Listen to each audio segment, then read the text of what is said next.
Sean bienvenidas y bienvenidos a esta clase grabada. El objetivo de estas clases grabadas es reforzar los contenidos que se hemos venido analizando, tanto el contenido de contenidos como la información que quede inserta en el área de textos de nuestra aula virtual. En esta oportunidad tengo el privilegio de presentarles a ustedes en la unidad 1, que yo la divido en unidad 2. Recuerden recordar que había dos subtemas, como lo dije en la anterior reunión síncrona.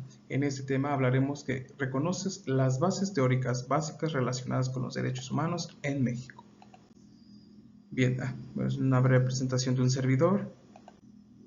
En la introducción general de la asignatura, bueno, el objetivo de la asignatura, del estudio de todo esto, es que ustedes aprendan los antecedentes de los derechos humanos, que esto les va a servir para reconocer qué es el resultado de un proceso histórico, de un proceso político, filosófico y jurídico a lo largo de la historia, dependiendo de la coyuntura jurídica, de la coyuntura histórica, de opiniones y aportaciones políticas, sociales, etc. Como el objetivo de resaltar, identificar cómo, en mi punto de vista, mutan las ideas de la justicia, igualdad y libertad. ¿Por qué hablamos de mutación? Porque la evolución en un contexto general, a grosso modo, nos habla de un progreso constante, avanza, avanza, avanza. Pero la mutación nos habla de avances, de retrocesos, etc. Bien, ¿por qué en este caso hablar de la teoría? Es decir, de la teoría de las tres generaciones de los derechos humanos, que es en la que nos estamos encontrando. Debemos de entender que los derechos humanos no surgen todos de manera simultánea, es decir, al mismo tiempo, sino que fueron reconociendo a través del resultado de diversos acontecimientos históricos o sociales. Esto nos indica que su origen no fue inmediato, que no fue de la nada, no fue una ocurrencia de una o varias personas o de una nación, un presidente, un ministro, etcétera, un congreso, sino fue el resultado del análisis de entender que algo de un hecho histórico pasó y que eso nos dio como resultado que debemos cambiar las cosas que sucedían en ese momento histórico, en ese contexto, para poder garantizar derechos indispensables, como lo vimos en nuestra reunión síncrona acerca del iusnaturalismo o los derechos naturales. Entonces, la teoría de las tres generaciones nos permite comprender que este proceso facilita nuestro análisis cronológico en la forma en la que van surgiendo los derechos, y con ello se va creciendo el catálogo de estos mismos, es decir, la lista de los derechos humanos reconocidos. Debemos entender, como lo dije en una reunión síncrona, que existen derechos humanos convencionalmente reconocidos, es decir, que están insertos en tratados internacionales, convenciones internacionales, y que hay derechos humanos que no han sido reconocidos a nivel universal o a través de las constituciones, porque hay países que no han asumido que existen los derechos humanos, que no quieren respetar los derechos humanos y se encuentran en una violación de derechos humanos, y que se encuentran en lo que México antes de la reforma del 2011 existía, que era pues las garantías individuales que el Estado te otorgaba y nada más. Entonces, el estudio constituye una estrategia pedagógica, es decir, que el estudio de la teoría de la teoría de las generaciones de los derechos humanos nos ayuda a nosotros y a todos a entender cómo surgen los derechos humanos, pero no implica que haya una jerarquía o que haya derechos más importantes que otros. ¿Quién fue el que nos ayudó a comprender esto de la teoría de las generaciones? Bueno, pues fue Karel Basak, es un jurista checo-francés, fue director de la División de Derechos Humanos de la UNESCO. En 1979 formuló esta teoría de las tres generaciones y se inspiró en las ideas de la Revolución Francesa, de la libertad, la igualdad y la fraternidad. Entonces, como bien lo señalé hace un momento, su finalidad es exclusivamente didáctica, es decir, para explicar a estudiantes, a juristas, a personas en general, cómo se desarrolló, cómo es el proceso histórico de desarrollo de los derechos humanos. Bueno, aquí está una imagen del jurista. Bien, esta evolución de los derechos humanos, eso se los plasmé, esto que diseñé, se los plasmé en el aula y se los inserté para que pudieran entender de alguna manera esta gráfica. Es para que les ayude a mejor entender toda esta situación. Pero antes que eso debemos de tener en qué contexto nos encontramos al escuchar qué significa generación. Bueno, no explica que no significa una sustitución, es decir, que vino una generación y que con la siguiente generación la anterior desapareció y así. No. Cada generación representa una etapa histórica, como lo señalaba. Cada derecho humano reconocido es el resultado de un proceso histórico de hechos, de situaciones, de acontecimientos graves y delicados, que más adelante los explicaré. Los derechos anteriores continúan siendo vigentes, es decir, que los derechos de primera generación siguen siendo vigentes que los de cuando surgen los de segunda generación y cuando surgen los de tercera generación. Todos forman un solo sistema jurídico, es decir, que no son apartados entre sí, sino que bajo los principios que más adelante los analizaremos de universalidad, interdependencia, es decir, que son para todos los seres humanos, que dependen unos con otros para poder ser reconocidos. Como los mencionaba en la reunión síncrona, hay algo que se conoce como derecho humano habitante, es decir, que es necesario el reconocimiento de un derecho para que dentro de él exista otro. Pongo el ejemplo, los derechos humanos a la educación. Para que tú puedas tener el reconocimiento y el acceso a la educación, primero debes tener salud, debes tener vida, debes tener otros derechos que el Estado y que debe de ser reconocido antes para que tú puedas ejercer el derecho a la educación, por ejemplo. Bueno, la primera generación. En esta generación hablamos de los derechos civiles y políticos. Surgen con el objetivo de limitar el poder del Estado, de la nación, del presidente, del ministro, de la organización o el grupo, el gobierno, el reino, dependiendo cada nación. Debemos recordar que en nuestro país nos encontramos en un sistema político republicano, una división de poderes, el poder ejecutivo, legislativo y judicial, que ustedes ya lo han analizado. ¿Cuáles son los principales autores? John Locke, Montesquieu, Rousseau son los principales autores, no que hablan específicamente de primera generación, sino que sus ideas motivaron al surgimiento de derechos civiles y políticos. ¿Dónde encontramos algunos de estos más elementales documentos históricos? En la Carta Magna, el Bill of Rights, en la Declaración de Virginia, que fue uno de los primeros constituciones, si podemos llamarlo así, regionales o locales, que reconocían los derechos humanos, no con un significado específico, pero sí el contexto de qué son los derechos humanos. Y por supuesto la Declaración Francesa. ¿Por qué? Porque debemos recordar que ahí se rompe el Estado de Derecho que se encontraba en ese momento del rey, del delfín, que se conocía así al rey francés, y que se rompe, existe una ruptura, y entonces surge la república, el concepto de la república. Recordar que Francia fue pionero en esta situación. Bueno, aquí tenemos una imagen que yo las utilizo para de alguna manera visualizar esta situación: los derechos civiles y políticos, la garantía de la vida y la libertad, Amnistía Internacional, que aquí están unas personas exigiendo su reconocimiento. Bueno, ¿cuáles son las características de la primera generación? Bueno, aquí podemos encontrar los principales como la vida, la libertad, la propiedad, el debido proceso, la libertad de expresión y la libertad religiosa. Para la Revolución Francesa, estos derechos eran los más importantes, y para Estados Unidos, que fueron de las primeras repúblicas en el mundo. ¿Por qué? Para ellos la libertad es sumamente importante. La libertad de decidir a dónde vas, dónde trabajas, la libertad de ejercer una profesión, la libertad de ejercer un oficio. Para ellos era muy importante la libertad. La propiedad, para ellos el derecho humano a la propiedad es un derecho casi sagrado. ¿Por qué? Porque tú, cuando ostentas la propiedad, ejerces sobre ello pues un disfruto, un goce, una posesión.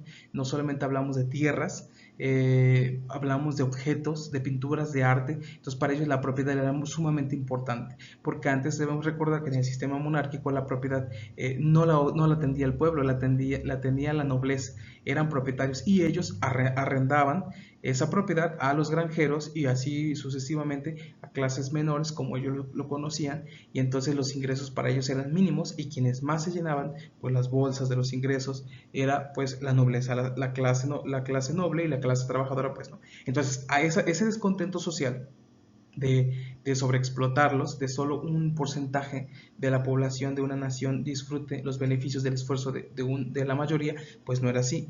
Por ejemplo, también la libertad de expresión. Debemos recordar que en un régimen en el cual sea un dictatorial o uno de esta situación actual, no podíamos hablar, no teníamos la libertad de expresión de decir, oye, pero ¿por qué hacer un puente en esta zona cuando no es necesario? O ¿por qué hacer, por ejemplo, en el caso francés de la Revolución, por qué crear una mansión lejos de la capital para solo que descansara el rey cuando tenemos una crisis económica en Francia muy ruda, cuando tenemos escasez de alimentos? Entonces ese dinero debería de ser para la inversión en la estabilización económica del país, pero no se hizo así, sino se invirtió. Y esto ha sucedido en casos como China, donde las monarquías, los imperios, no invertían ese dinero en crisis importantes económicas y que lo usaban para su beneficio propio.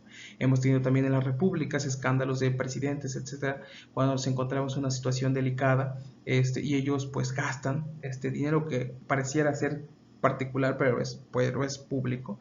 Debemos recordar el antecedente no muy lejano del país, donde la generación de aquellos que somos de los 20 tuvieron una ruptura, salieron a las calles y exigieron la liberación, tuvieron que escapar y se hizo un caos. Bueno, porque esto surge de un descontento, de todo esto. Entonces, ¿cuáles son los objetivos de todos estos derechos? Por proteger la libertad individual, garantizar la participación política, es decir, tener la opinión, porque debes recordar que en el sistema monárquico solo opinaban o tenían una participación más activa en la política los hijos de los nobles, y que debemos recordar que existía la Cámara de los Comunes, que podría ser como los diputados, y de la nobleza, que serían los senadores, y que casualmente las decisiones más importantes del país se tomaban ¿dónde? En la Cámara Alta, donde estaban los descendientes de la nobleza, integrantes de la nobleza, el clero, etc. Y que en las decisiones más pequeñas solo se encontraba la población. Entonces no existía una reciprocidad, no existía una proporcionalidad real en tanto a la población real de Francia, por poner un caso, tomar las decisiones, y que solo un grupo de personas tomaran decisiones muy importantes que afectaran a una mayoría. Bien, si tienen dudas específicas de una diapositiva, con mucho gusto me lo pueden mandar un correo electrónico, mencionarme el número, en este caso estamos en la diapositiva número 10, y pues una duda, una consulta, con mucho gusto se lo aclaro de manera individual. Bien, segunda generación. ¿Cuál es el contexto? La revolución industrial produjo pobreza y desigualdades. Nos encontramos bajo ese contexto histórico. La libertad jurídica era insuficiente, porque debemos recordar que ahora pasamos de ser campesinos a ser obreros, pero nos dimos cuenta que ese avance de esa revolución no fue suficiente, porque ahora la nobleza no era la que nos explotaba, sino que era el capital, es decir, las empresas, las industrias, los particulares, no ya un rey, ya bajo un sistema republicano. Bueno, en el caso de Inglaterra, pero ya sigue siendo una monarquía constitucional, pero me refiero a que ya no nos sometían pues el hacendado, bueno, no era hacendados en Inglaterra, pero los estados, así los conocían en Inglaterra, en su sistema monárquico, se le llama estado a ese cúmulo de tierras que ostenta un noble, que puede ser un marqués, bueno, de su estructura monárquica. Entonces ese estado era rentado por los obreros, eran construidos fábricas, etcétera, y se dieron cuenta que entonces ya no nos explotaba la nobleza, ya nos explotaban particulares que tenían empresas y que ahora nos exigían trabajar 15 horas al día, 20 horas al día, donde trabajaban en peligro, donde si tú, por ejemplo, en una fundidora te quemabas un pie y lo perdías, pues ya acababa tu vida útil y ya no tenías nada más. Si tú estabas embarazada te corrían, podían envenenarte. Hay un caso específico de mujeres que se les caía el pelo y murieron de cáncer por hacer pinturas de plomo. Ellas mojaban sus pinceles con saliva para corregir la punta de los pinceles, y haciendo eso se envenenaron y muchas mujeres murieron. Entonces, bajo esa situación, de esos casos emblemáticos que surgieron, entonces se dieron cuenta que esa libertad jurídica que ya habíamos ganado a través de las revoluciones y la instauración de las repúblicas fue insuficiente, y entonces surgen los derechos obreros y etcétera. Entonces exigieron ¿qué? Derechos sociales, que es prácticamente donde hablamos sobre la libertad de tener una organización de trabajadores, la delimitación de horas específicas, la contractualidad, es decir, tener un documento que nos explique, que nos diga qué labores debemos hacer, qué protección debemos de tener, que los dueños de las empresas nos otorguen uniformes indispensables como botas, en este caso que estamos hablando de la fundidora, botas, guantes, etcétera, de carnazas en ese momento, para poder manejar herramientas como las fundidoras. Entonces, autores principales fueron Marshall, Luigi Ferrajoli, que sigue siendo muy vigente en la teoría garantista, etc. ¿Cuáles son las características de la segunda generación? Bueno, en la segunda generación encontramos derechos económicos, sociales y culturales ambientales. Bueno, la parte de ambientales se le agregó más actualmente, pero pues esos son los DESCA. Pero específicamente quiero resaltar los derechos sociales. Entonces, estos derechos surgen, como bien lo decía, una respuesta a las desigualdades provocadas a la revolución industrial. porque existía ya una sobreexplotación de la clase obrera. Las características principales es que promueven igualdad material o sustantiva, es decir, que pues, se tengan los derechos, que se ostenten esos derechos, pero que sean garantizados por el Estado. Requiere una participación activa del Estado mediante políticas públicas efectivas. ¿Por qué? Porque ahora no solamente estamos hablando de particulares, sino regularizar estas situaciones para que el Estado regularice mediante organizaciones, sectores, ministerios, secretarías, lo que fuera, departamentos necesarios para la regularización de la protección de estos derechos. Porque podríamos ser que nosotros firmamos un convenio, un contrato colectivo de trabajo donde garantice muchos derechos laborales, pero en el momento crucial en cual se viole, por ejemplo, tengo un accidente y me queman parte de mi cuerpo y de alguna manera no soy funcional completamente, bueno, que si hay un derecho específico que me dice que yo tengo derecho ante una amputación por riesgo de trabajo, bueno, que se sea indemnizado y que de algún caso, si llego mediante cotización, etcétera, etcétera, pues alcanzar una pensión por esta situación, por incapacidad permanente. Entonces, ¿a quién va a obligar, perdón, qué situación, qué poder, qué va a obligar poder hacer que un particular de este poder, de este calibre en el cual nos encontramos, que es dueño en este caso específico, de una fundidora, lo va a obligar pues el Estado? Por eso necesitamos leyes específicas, instrumentos, mecanismos que garanticen que esos derechos sean materializados. Bueno, buscan también satisfacer las necesidades básicas de desarrollo integral de la persona, como la remuneración del trabajo, la salud, etc.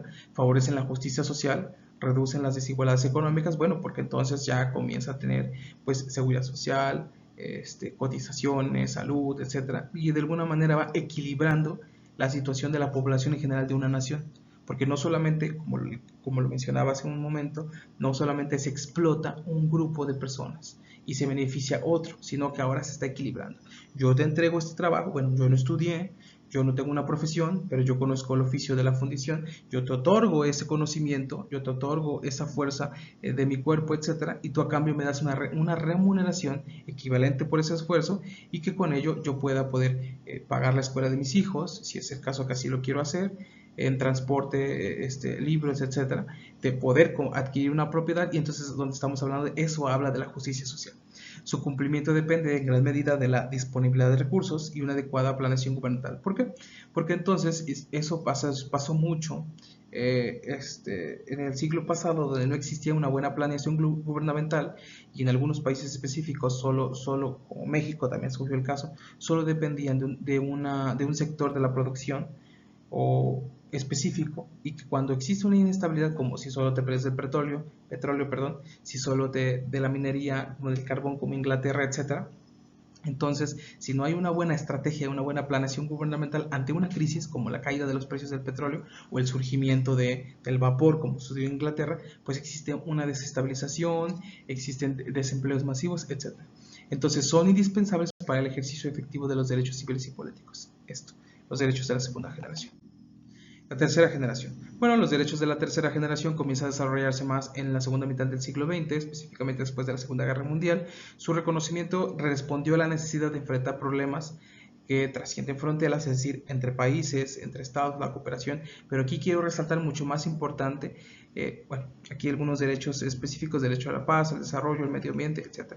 Pero mucho más importante es la autodeterminación, de los pueblos, y específicamente, bueno, no agregué las características, pero para poder finalizar, la organización, es decir, que antes hablamos de derechos específicos individuales, pero en la tercera generación estamos hablando no solamente de la protección de los valores humanos, etcétera, pero también de la colectividad, es decir, de los derechos indígenas, de su reconocimiento grupal, es como un colectivo, no en la forma colectiva de las organizaciones sindicales, como lo vimos en la segunda generación, sino también en la tercera generación, la oportunidad de que determinados grupos, como rarámuris, ñañús, en el caso mexicano, por supuesto, pueden exigir derechos específicos de manera colectiva, que como organización puedan exigir derechos como salud, agua, acceso a educación y muchas cosas específicas. Entonces, a manera de conclusión, la teoría de las tres generaciones de los derechos humanos nos ayuda como una herramienta académica que nos permite, pues, a todos entender y comprender la evolución o el desarrollo histórico que tuvo, y la cronología. Pero esto no significa que los de primera generación son más importantes que los de la tercera generación. Yo siempre les digo que todos tenemos los derechos humanos, pero en la vida a veces algunos vamos a necesitarlos más. Por ejemplo, pongo el ejemplo, si yo nunca tengo una propiedad, si yo nunca tengo un coche, un terreno, una casa, pues ¿cómo se me violaría un derecho humano a la propiedad, hablando caso específico, si no tengo una propiedad, un bien mueble? Bueno, si entran a robar donde yo rento, bueno, sí están violando el derecho de propiedad y delitos, pero se dan cuenta que el grado de ejercicio de los derechos humanos depende específicamente de las personas que lo utilicen. Si yo soy un gran empresario y tengo muchísimas propiedades, soy un gran hacendado, tengo una muy buena producción, no sé, de algo específico, entonces estoy hablando de derechos específicos hacia mí. Si yo soy, por ejemplo, docente y tengo una situación laboral definida, bueno, pues yo ejerceré más derechos específicos sindicales, colectivos, o cual sea la situación en la cual el régimen que yo me encuentre de la relación laboral con alguna universidad específica. Igual ustedes, ¿cuáles derechos humanos? Por eso debemos de entender que los derechos humanos deben ser reconocidos individualmente, son indivisibles, es decir, que son para todos los seres humanos, que no se pueden dividir, que son interdependientes porque dependen unos de otros y que son progresivos, es decir, que no puede retrasar su progreso. Si ya se reconoció un derecho humano, solo podemos avanzar, avanzar y avanzar. Después nos dimos cuenta que los gobiernos deben de promoverse, que no solo deben de respetarse, que deben de protegerse y garantizarse. Entonces, esto debe ser del conjunto de manera integral y la obligación del Estado, de los particulares, cuando ejercen situaciones de Estado, por ejemplo, como notarías, que ese oficio, esa función, no un oficio, esa función que ejercen los notarios públicos, licenciados en Derecho, no es un subarramiento, no es un contrato, pero se ha sido delegado ese poder, esa potestad que tiene el Estado de poder asentar hechos específicos, pero fue asignado a un profesional de derecho. Cuando él haga funciones específicas, bueno, estaría violando, no es un servidor público específico, sino un particular. Como ejemplo. Entonces, esto se los digo para que puedan entender que estos derechos humanos y que ustedes puedan comprender con mayor claritud, porque a ustedes van a entender que los derechos humanos siempre nos dicen que los derechos humanos protegen delincuentes. No, los derechos humanos nos protegen a todos. Que algunos servidores públicos fallen en el debido proceso, en el ejercicio efectivo de sus funciones, es una situación diferente. Porque luego dicen es que lo golpearon y por eso, bueno, pero ¿por qué lo golpearon? Porque ¿por qué si lo detuvieron un lunes llega hasta el viernes y golpeado? Entonces debemos entender todo eso. Todos debemos de ejercer nuestras funciones cuando somos servidores públicos, pero también tenemos de reconocer nuestros derechos humanos. Entonces, solo para terminar, la teoría de las tres generaciones nos ayuda a entender cómo surgen los derechos humanos, cuál es la lista de los derechos humanos, cuál fue el motivo por qué surgieron. Por ejemplo, en la Segunda Guerra Mundial, la noche de los cristales rotos, que fue cuando pues el ejército, la organización de las SS de Hitler va y rompe las vitrinas de todos los negocios judíos, y entonces ahí surge la necesidad entonces de nos dimos cuenta de que si no tenemos un derecho humano específico para la propiedad, cualquier persona, porque ahora existe una ley que digamos, bueno, pues ahora los de Ciudad de México ya no tienen derecho a la propiedad, y dices, bueno, es positivismo hasta la ley, dices, óyeme, ¿por qué? O que dijera, no, pues los del área limítrofe con el mar ahora ya no pueden ostentar una propiedad a 1 kilómetro.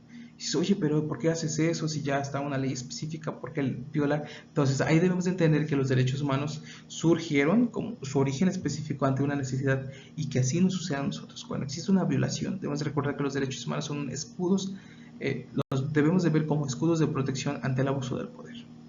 Pues eso sería nuestra conclusión. Aquí tenemos nuestras referencias. Cualquier duda, la clase de refuerzo lo voy a marcar. Algunas cosas específicas que quiero que queden muy bien resaltadas, que es lo más importante. Debemos recordar que nuestra reunión síncrona sirve para todo esto. Y la clase de refuerzo busca resaltar puntos específicos de la clase. Por eso hagan sus preguntas, hagan sus consultas, con mucho gusto lo hago aclarar de manera individual y colectiva. Muchas gracias, les agradezco por la atención y espero que toda esta información les pueda apoyar.